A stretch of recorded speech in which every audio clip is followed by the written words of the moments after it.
शीर्षक लिपो गांव का आनंदमय जीवन। हरी भरी हरियाली के बीच और प्राचीन प्रकृति से घिरे लिपो के सुदूर गांव में 3 दोस्त रहते थे, जिदो, जितेर और अकार। आधुनिक दुनिया से कटे होने के बावजूद उन्हें अपने जीवन की सादगी में अपार खुशी मिली।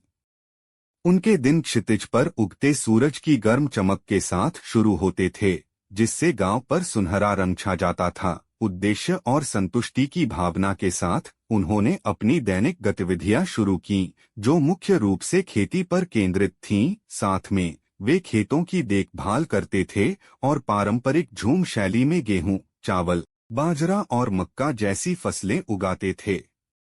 उनके पसंदीदा शगलों में से एक झूम खेतों में जाकर चूहों के लिए पत्थरों और स्थानीय रूप से प्राप्त वस्तुओं के अलावा जाल स्थापित करना था।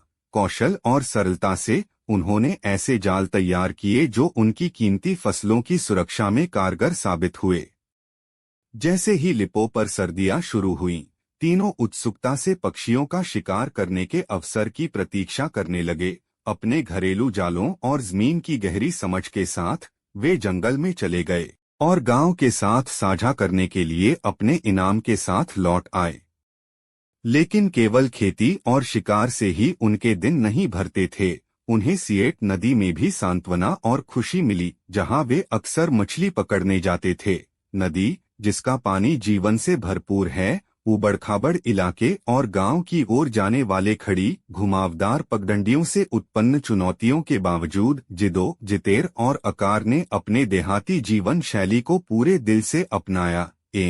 W और Z आकार के ट्रैक पर कठिन चढ़ाई उनके लचीलेपन और दृढ़ संकल्प के प्रमाण के रूप में काम करती है। लिपो गांव में, जहां आधुनिक सुविधाएं दुर्लभ थीं, तीनों दोस्तों ने अपने अस्तित्व की सादगी में पूर्णता पाई। प्रकृति की सुंदरता से घिरे हुए और दोस्ती के बंधन से बंधे हुए, उन्होंने हर पल को संजोया। उनके जीवन को भरने वाली खुशी की प्रचुरता के लिए आभारी थे।